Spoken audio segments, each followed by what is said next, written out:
अध्याय 12। मैं मोबाइल हूँ।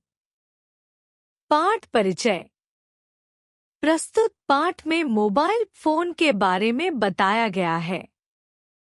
मोबाइल फोन हमारे जीवन के लिए जरूरी बन चुका है। इसका हमारे जीवन में क्या महत्व है? मोबाइल फोन के न होने पर आज का मनुष्य एक पल के लिए भी अपना कार्य पूर्ण नहीं कर सकता। प्रस्तुत पाठ में मोबाइल फोन के महत्व को दर्शाया गया है। इसमें बताया गया है कि मोबाइल फोन आज के समय में हमारे जीवन का अभिन्न हिस्सा बन गया है। यह न केवल हमारे संचार के साधन के रूप में कार्य करता है, बल्कि हमारे दैनिक कार्यों को सुगम बनाता है।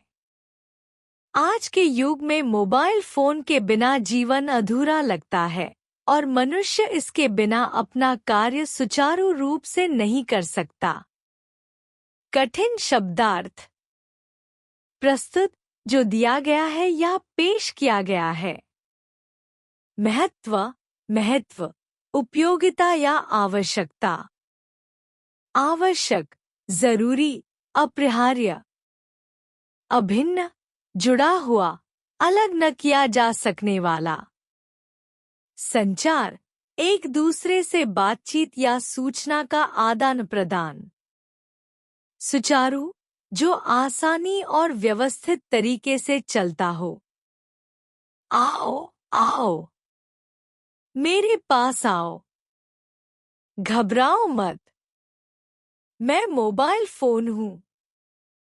ठीक सुना आपने, मोबाइल फोन। मुझे सेल फोन भी कहते हैं। सरल भाषा में आप मुझे चलंत फोन भी कह सकते हैं। मेरे द्वारा आप दूसरों से बात करते हैं और उनकी बात सुनते हैं। इसलिए हंसी मजाक के लिए आप मुझे कानाबाती नाम से भी पुकार सकते हैं। संस्कृत के विद्वान मुझे जंगमदूर भाषांतरम भी कहते हैं। व्याख्या। इस अंश में मोबाइल फोन खुद को परिचित कराते हुए बताता है कि यह आधुनिक युग का एक महत्वपूर्ण आविष्कार है। इसे कई नामों से पुकारा जाता है, जैसे सेल फोन, चलंत फोन, जो चलता फिरता है, और हंसी मजाक में इसे कानाबाती भी कहते हैं, क्योंकि यह सुनने और बोलने का माध्यम है। संस्कृत में इसे जंगमदूर भाषांतरम कहते हैं, जिसका अर्थ है चलते फिरते दूर से बात करने का यंत्र। यह अंश मोबाइल फोन की उपयोगिता और उसकी व्यापक स्वीकृति को मजेदार और सरल भाषा में प्रस्तुत करता है। कठिन शब्दार्थ। चलंत, चलने फिरने वाला। कानाबाती, बातचीत का साधन। विद्वान, ज्ञानवान व्यक्ति, विशेषकर शिक्षा और संस्कृति में। जंगमदूर भाषांतरम, संस्कृत में चलंत, मोबाइल और दूरभाष, दूर से बात करने का साधन का संगम। हंसी मजाक, हल्के फुल्के अंदाज में की गई बात। बिजली मेरा भोजन है, अर्थात मैं बिजली से चार्ज करने पर चलता हूँ। मेरा भोजन समाप्त होते ही मेरी बोलती बंद हो जाती है। आप चाहें तो बटन दबाकर पता लगा सकते हैं कि मेरे पेट में कितना भोजन बचा है।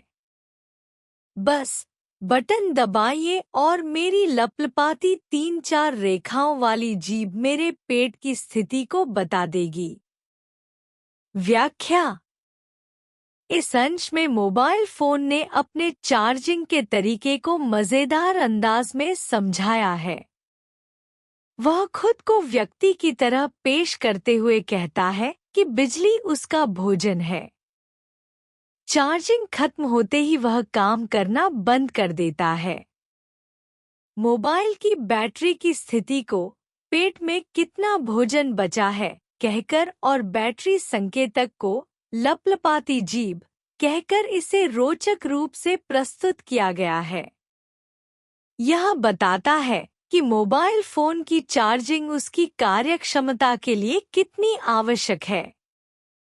कठिन शब्दार्थ। बिजली, ऊर्जा का स्रोत जिससे मोबाइल चार्ज होता है।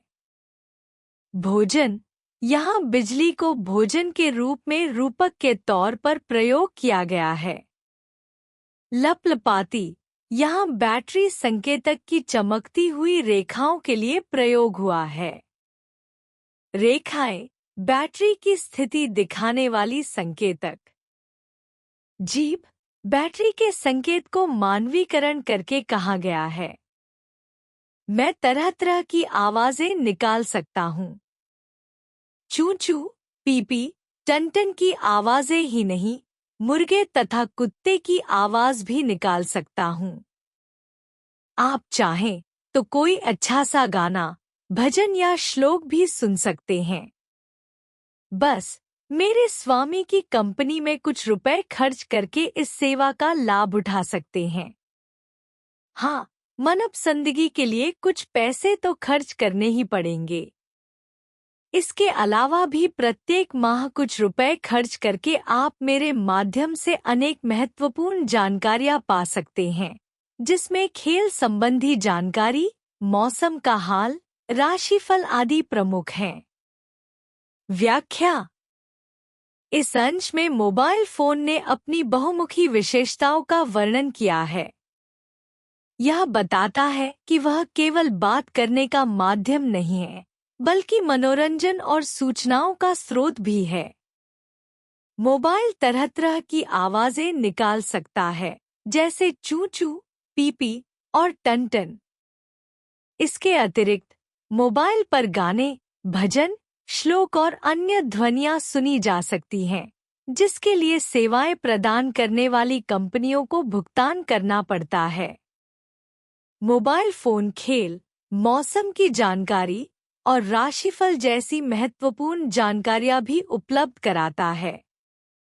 यह अंश मोबाइल फोन की विविध उपयोगिताओं और उससे जुड़े खर्चों को सरल और रोचक ढंग से व्यक्त करता है। कठिन शब्दार्थ। श्लोक, संस्कृत में लिखी धार्मिक या साहित्यिक काव्य पंक्तियां। राशिफल, ज्योतिष के अनुसार भविष्य की जानकारी। मनपसंदगी, अपनी पसंद के अनुसार चुना गया। मैं दिखने में कई रूपों का स्वामी हूँ। मेरे कुछ रूपों में आप मेरा चेहरा सामने से देख सकते हैं। अगर मैं नए नमूने की डिब्बी में बंद हूँ, तो ऊपर का पर्दा यानी ढक्कन उठाइए। लो, मैं रोशनी से जगमग हो गया। रात के अंधेरे में आप मेरा मुखड़ा और भी स्पष्ट देख सकते हैं। व्याख्या। इस अंश में मोबाइल फोन अपने रूप और कार्य को मानवीकरण के माध्यम से प्रस्तुत करता है। यह बताता है कि मोबाइल के कई प्रकार हैं और उसका चेहरा, स्क्रीन आसानी से देखा जा सकता है। पुराने समय में जिन मोबाइल में ढक्कन, फ्लिप होता था, उन्हें खोलने पर स्क्रीन जगमगाने लगती थी। यह भी उल्लेख है कि मोबाइल फोन की स्क्रीन पर रोशनी होती है, जिससे इसे रात के अंधेरे में भी स्पष्ट रूप से देखा जा सकता है। यह अंश मोबाइल फोन के विकास और उसकी उपयोगिता को रोचक शैली में व्यक्त करता है। कठिन शब्दार्थ। नमूना, डिजाइन या मॉडल। पर्दा, ढक्कन जो स्क्रीन को ढकता है। मुखड़ा, स्क्रीन या डिस्प्ले। मेरे मुखड़े पर एक घड़ी लगी है। यह सावधान करती है कि सीधी, संक्षिप्त और काम की बात करो। लंबी बात करने के दो नुकसान हैं। एक तो बिल अधिक आता है और यह भी हो सकता है कि कोई दूसरा व्यक्ति आपसे बात करने की प्रतीक्षा कर रहा हो। व्याख्या। इस अंश में मोबाइल फोन समय प्रबंधन और जिम्मेदार संचार की शिक्षा दे रहा है। वह कहता है कि उसकी स्क्रीन पर लगी घड़ी उपयोगकर्ता को समय का ध्यान रखने और बातचीत को सीधा और काम का रखने की सलाह देती है। मोबाइल फोन की लंबी बातचीत से दो समस्याएं उत्पन्न हो सकती हैं। पहला, कॉल का बिल बढ़ सकता है और दूसरा, किसी और व्यक्ति की महत्वपूर्ण कॉल प्रतीक्षा में हो सकती है। यह अंश मोबाइल फोन की उपयोगिता के साथ साथ समय और संसाधनों की बचत का संदेश भी देता है। कठिन शब्दार्थ। मुखड़ा, मोबाइल फोन की स्क्रीन। सावधान, सतर्क करना, चेतावनी देना। संक्षिप्त, छोटा, सरल और स्पष्ट। प्रतीक्षा, इंतजार करना। मेरे ऊपरी भाग में बने बड़े से छिद्र को तथा निचले भाग में बने छोटे छिद्र को देखिए। ये मेरे कान और मुंह हैं। इन्हीं से बात करने वाले की आवाज जाती है और तरंगों के माध्यम से सुनने वाले के पास पहुंचती है। अब मेरे पटल को फिर से देखिए। इस पर 0 से 9 तक के अंक लिखे हैं। साथ ही रोमन लिपि के सभी वर्ण भी बने हैं। व्याख्या। इस अंश में मोबाइल फोन अपने कार्य के तकनीकी पहलुओं को सरल और मानवीकरण के माध्यम से समझा रहा है। वह अपने ऊपरी छिद्र को कान और निचले छिद्र को मुंह के रूप में प्रस्तुत करता है। इन छिद्रों से आवाजें संचारित होती हैं और तरंगों के माध्यम से सुनने वाले तक पहुंचती हैं। मोबाइल के पटल, कीपैड पर अंक 0 से 9 और रोमन लिपि के वर्ण, अक्षर भी बनाए गए हैं जो नंबर मिलाने और संदेश लिखने के काम आते हैं। यह अंश मोबाइल की संरचना और उपयोगिता को सहज और रोचक ढंग से प्रस्तुत करता है। कठिन शब्दार्थ। छिद्र, छेद, यहाँ माइक और स्पीकर। तरंगे, सिग्नल या ध्वनि की लहरें। रोमन लिपि, अंग्रेजी वर्णमाला जो मोबाइल कीपैड पर अंकित होती है। वर्ण, अक्षर। इनके अतिरिक्त 2 अन्य बटन भी हैं जिन पर स्टार तथा हैश का चिन्ह बना है। वहीं बीचों बीच बना यह बड़ा सा बटन मेरा मुख्य बटन है। इसके माध्यम से आप मेरे द्वारा कई कार्य कर सकते हैं। अंकों को दबाकर आप फोन नंबर मिला सकते हैं। व्याख्या। इस अंश में मोबाइल फोन अपने कीपैड के अन्य विशेष बटनों और उनके उपयोग की जानकारी दे रहा है। इसमें 2 विशिष्ट बटन, स्टार और हैश का उल्लेख है जो विशेष कार्यों के लिए उपयोग किए जाते हैं। बीच में स्थित बड़ा बटन मोबाइल का मुख्य बटन है जिससे उपयोगकर्ता विभिन्न कार्य कर सकते हैं। इस बटन की मदद से फोन नंबर डायल करना, मेन्यू एक्सेस करना और अन्य विकल्प चुनना संभव होता है। यह अंश मोबाइल फोन के डिजाइन और उपयोग की कार्यक्षमता को स्पष्ट करता है। कठिन शब्दार्थ। मुख्य बटन, मोबाइल का प्रमुख बटन जिससे कई कार्य किए जा सकते हैं। अंक 0 से 9 तक के नंबर। सामान्यतः फोन नंबर 8, 10 या 15 अंक तक के होते हैं, अर्थात स्थानीय, अंतर्देशीय तथा अंतर्राष्ट्रीय। देश विदेश के लिए अलग अलग कोड संख्या निश्चित है। ये कोड नंबर टेलीफोन निर्देशिका आदि से मिल सकते हैं। इन्हें मुख्य नंबर से पहले लगाकर मिलाने पर ही फोन मिलता है। व्याख्या। इस अंश में फोन नंबरों की संरचना और अंतर्राष्ट्रीय कॉलिंग की प्रक्रिया को समझाया गया है। फोन नंबर की लंबाई स्थानीय 8 अंक, राष्ट्रीय 10 अंक और अंतर्राष्ट्रीय 15 अंक श्रेणियों में विभाजित होती है। अंतर्राष्ट्रीय कॉल करने के लिए देश विशेष के कोड नंबर की आवश्यकता होती है, जो मुख्य नंबर से पहले डायल किया जाता है। यह कोड टेलीफोन निर्देशिका में उपलब्ध होता है। इस प्रक्रिया से स्पष्ट होता है कि मोबाइल फोन का उपयोग स्थानीय और वैश्विक स्तर पर कैसे किया जा सकता है। कठिन शब्दार्थ। सामान्यतः, सामान्य रूप से, अक्सर। स्थानीय, किसी क्षेत्र विशेष के अंतर्गत। निर्देशिका, जानकारी का संग्रह, जैसे टेलीफोन नंबरों की सूची। रोमन लिपि के वर्णों को मिलाकर आप कोई भी शब्द, वाक्य तथा संदेश बना सकते हैं। अब तो मेरे बटनों पर देवनागरी लिपि के वर्ण भी आने लगे हैं, जिससे हिंदी में भी संदेश भेजे जाने प्रारंभ हो गए हैं। आप किसी को संदेश भेजकर उसका जवाब भी पा सकते हैं। इसे अंग्रेजी में SMS S.M.S कहते हैं। व्याख्या। इस अंश में मोबाइल फोन अपने कीपैड की उपयोगिता को समझा रहा है। मोबाइल के बटनों पर अंकित रोमन वर्णमाला, अंग्रेजी अक्षर के माध्यम से शब्द, वाक्य और संदेश टाइप किए जा सकते हैं। आधुनिक तकनीक के चलते अब बटनों पर देवनागरी वर्ण, हिंदी अक्षर भी उपलब्ध हैं, जिससे हिंदी में भी संदेश भेजना आसान हो गया है। यह बताता है कि उपयोगकर्ता मोबाइल के माध्यम से किसी को संदेश, SMS भेज सकता है और उसका उत्तर भी प्राप्त कर सकता है। यह SMS सेवा मोबाइल संचार का एक महत्वपूर्ण और लोकप्रिय पहलू है।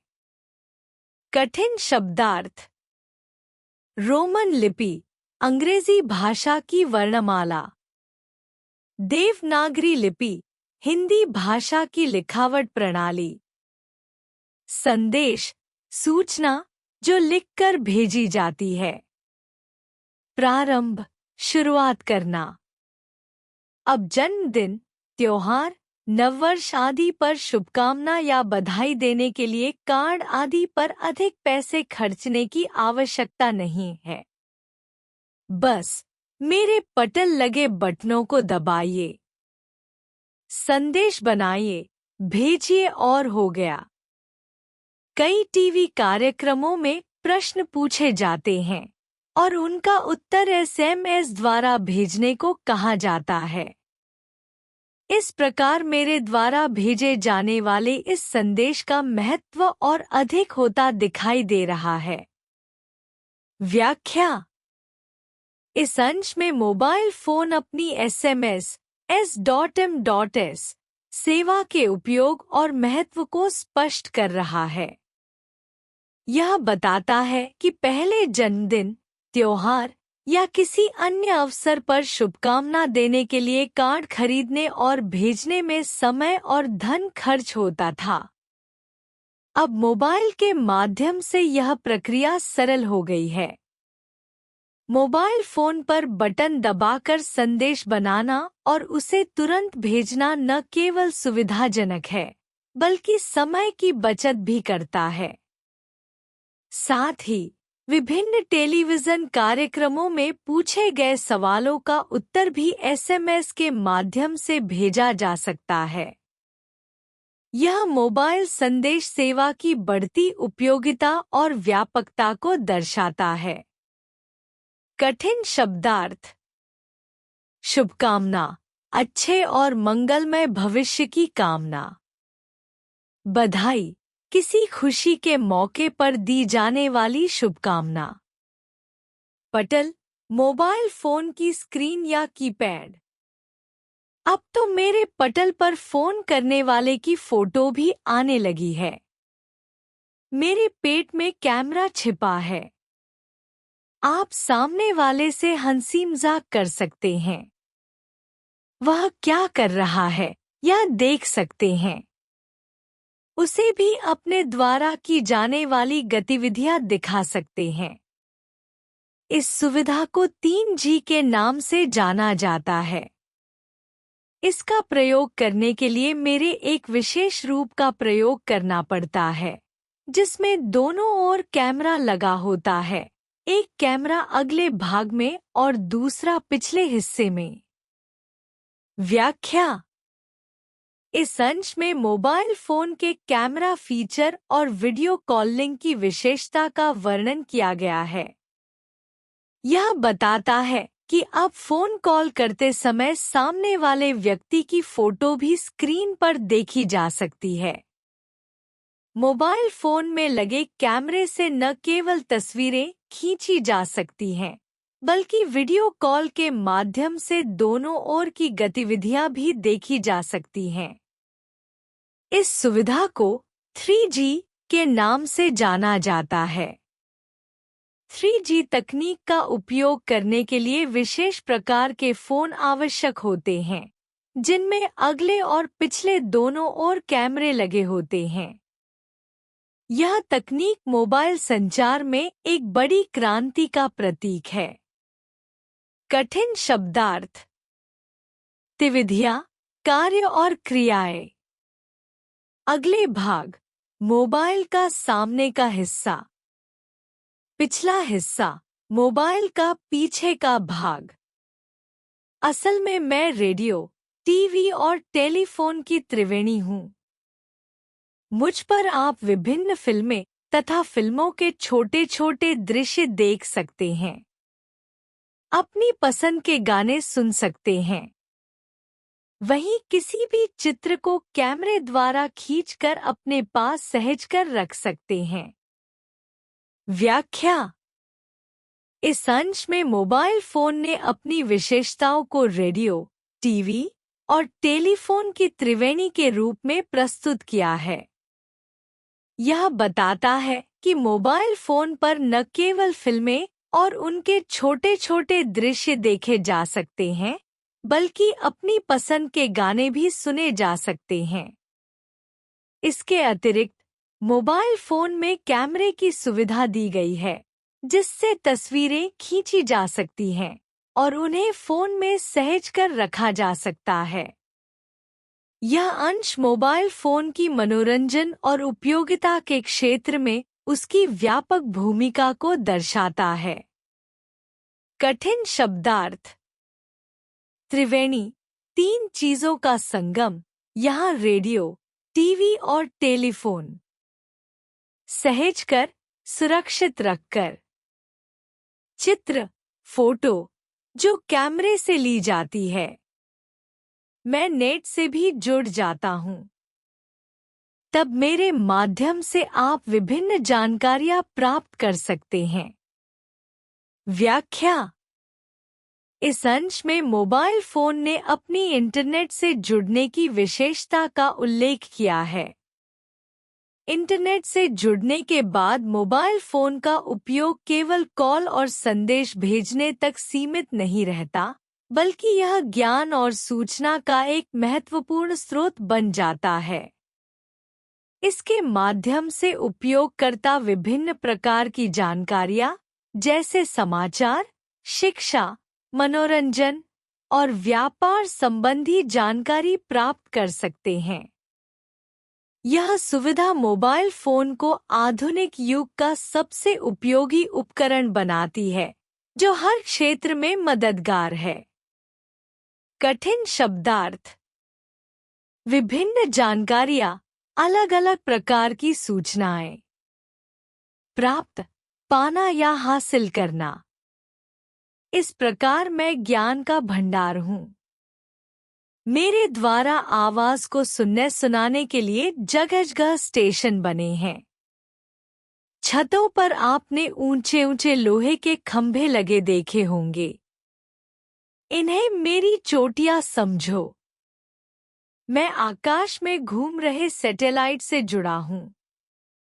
इसका मतलब हुआ कि आपकी आवाज पहले ऊपर अंतरिक्ष की सैर करती है और फिर बिजली की तीव्र गति से वापस लौटती है ना अद्भुत खेल?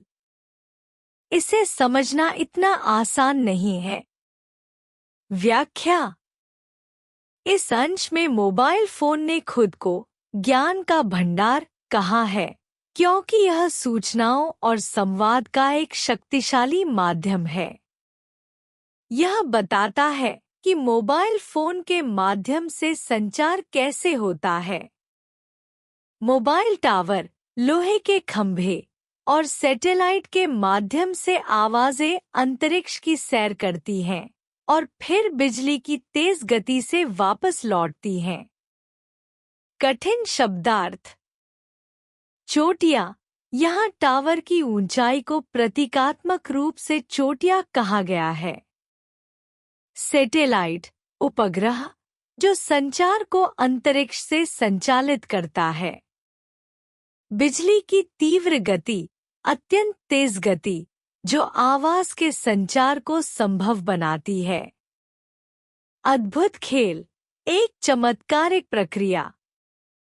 अगर आपके पास समय है या आप बोर हो रहे हैं, तो मेरे पटल रूपी मैदान पर तरह तरह के खेल भी खेल सकते हैं।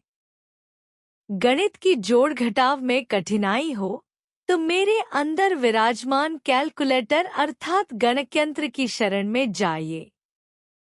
तारीख देखनी है, तो कैलेंडर खोजने की जरूरत नहीं। बस बटन दबाइए और मुझ में ही आने वाले कई वर्षों तक का कैलेंडर देखिए। व्याख्या। इस अंश में मोबाइल फोन अपनी बहुउपयोगी सुविधाओं का वर्णन कर रहा है। मोबाइल फोन न केवल संचार और जानकारी प्रदान करता है, बल्कि मनोरंजन और गणना का भी साधन है। कठिन शब्दार्थ। पटल, मोबाइल फोन की स्क्रीन। गणकयंत्र, कैलकुलेटर, जो गणना करने में मदद करता है। शरण, सहारा लेना, मदद लेना। घटाव, संख्या को घटाने की क्रिया। कैलेंडर, महीनों और तारीखों की सूची। विराजमान, उपस्थित, स्थापित। बोर, ऊब महसूस करना। आप अलग अलग तारीख के लिए विशेष कामों की सूची भी मुझ में बना सकते हैं, जिससे आप कभी भी कोई काम करना नहीं भूलेंगे। ये लो, अलार्म की घंटी बज गई। अब मैं चलूं? हाँ, प्रतिदिन सुबह उठने के लिए मुझ में अलार्म लगा सकते हैं। समय पर उठकर अपने सभी काम भलीभांति कर सकते हैं। व्याख्या। इस अंश में मोबाइल फोन ने अपनी योजना और समय प्रबंधन से संबंधित सुविधाओं को प्रस्तुत किया है। यह बताता है कि मोबाइल फोन में अलग अलग तारीखों के लिए विशेष कामों की सूची बनाई जा सकती है। इस सुविधा से उपयोगकर्ता कोई भी महत्वपूर्ण कार्य भूलते नहीं हैं। कठिन शब्दार्थ। अलार्म, समय पर चेतावनी देने वाला यंत्र। घंटी, अलार्म की ध्वनि। प्रबंधन, कार्यों को व्यवस्थित और समयबद्ध तरीके से करना। क्यों? मान गए न कि मैं कितना उपयोगी हूँ। आप सोच रहे होंगे कि मेरा उपयोग कैसे किया जाता है। इसके लिए भी जानकारी उपलब्ध है, जो मेरे साथ मिलने वाली पुस्तिका में लिखी होती है। वैसे मेरा प्रयोग बेहद सरल है। बस संकेत पढ़कर बटन दबाते जाइए और आगे बढ़ते जाइए। यानी थोड़े से अभ्यास की आवश्यकता है। व्याख्या। इस अंश में मोबाइल फोन अपनी उपयोगिता और प्रयोग की सरलता पर जोर देता है। यह कहता है कि उसका उपयोग करना बेहद आसान है और इसके लिए एक पुस्तिका, मैनुअल, भी साथ में दी जाती है, जिसमें मोबाइल के सभी फीचर्स और उनके उपयोग की विधियां समझाई गई होती हैं। मोबाइल यह भी बताता है कि उसके बटन और संकेत पढ़कर उपयोगकर्ता आसानी से इसे संचालित कर सकता है। थोड़े अभ्यास के बाद मोबाइल का प्रयोग सरल और सहज हो जाता है।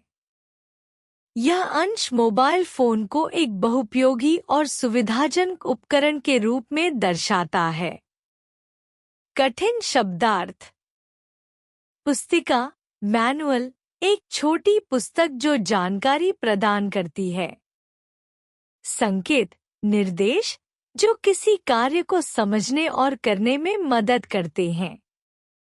उपयोगी, सहायक, जो कार्य को आसान बनाए। वैसे भी अभ्यास से ही सभी कार्यों को आसानी से किया जा सकता है। कहाँ भी जाता है। करत अभ्यास के जड़मती होत सुजान। व्याख्या। इस अंश में मोबाइल फोन अभ्यास के महत्व पर जोर देता है। यह बताता है कि किसी भी कार्य को बार बार करने से उसमें दक्षता और समझ बढ़ती है। भले ही कोई व्यक्ति शुरुआत में उस कार्य में कुशल न हो, लेकिन निरंतर अभ्यास उसे निपुण बना देता है। कविता की पंक्ति, करत अभ्यास के जड़मती होत सुजान, का अर्थ है कि लगातार प्रयास और अभ्यास से मूर्ख व्यक्ति भी समझदार और कुशल बन सकता है। मोबाइल इस पंक्ति का उल्लेख कर उपयोगकर्ताओं को यह विश्वास दिलाने का प्रयास करता है कि थोड़ा अभ्यास करके वे मोबाइल के हर फीचर का उपयोग आसानी से कर सकते हैं। कठिन शब्दार्थ। अभ्यास, बार बार कार्य करने की प्रक्रिया जिससे निपुणता आती है। जड़मती, धीमी बुद्धि वाला व्यक्ति।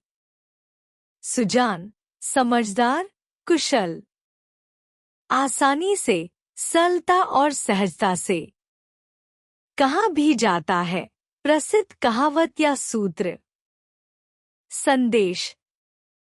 सही नजरिए से अगर हम सोचें तो मोबाइल फोन मनुष्य द्वारा मनुष्य के लिए किया गया अभूतपूर्व आविष्कार है, लेकिन हर कोई यह बात तो जानता ही है कि इस पृथ्वी में जिस चीज से मनुष्य को लाभ होता है, उसी चीज से हानि भी।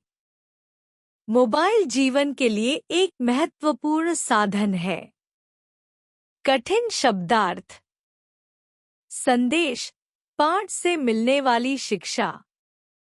नजरिया, सोचने और समझने का दृष्टिकोण। लाभ, फायदा। हानि, नुकसान। निष्कर्ष, समरी। पाठ, मैं मोबाइल हूँ, में मोबाइल फोन की उपयोगिता और इसके महत्व को रोचक ढंग से प्रस्तुत किया गया है। यह पाठ हमें मोबाइल फोन की विशेषताओं, कार्यप्रणाली और विभिन्न उपयोगों के बारे में बताता है। मोबाइल फोन ने संचार को बेहद आसान बना दिया है और यह रेडियो, टीवी, इंटरनेट, कैमरा और गणकयंत्र जैसी कई तकनीकों का समावेश है। यह जीवन को सुविधाजनक और संगठित बनाने में सहायक है। हालांकि इसके अत्यधिक उपयोग से हानियां भी हो सकती हैं। मुख्य संदेश, मेन मैसेज। संचार का अभूतपूर्व साधन, मोबाइल फोन ने दुनिया को जोड़ने और जानकारी प्राप्त करने में क्रांति ला दी है। बहुआयामी उपयोग, यह न केवल कॉल और संदेश भेजने के लिए बल्कि मनोरंजन, शिक्षा और योजनाएं बनाने के लिए भी उपयोगी है। संतुलित उपयोग, मोबाइल फोन के अत्यधिक उपयोग से बचना चाहिए ताकि यह जीवन को सुविधाजनक बनाने के साथ साथ स्वस्थ भी रखे। सही दृष्टिकोण, मोबाइल फोन एक उपयोगी आविष्कार है, लेकिन इसका सही दृष्टिकोण से इस्तेमाल करना आवश्यक है ताकि इसके लाभों का पूरा लाभ उठाया जा सके।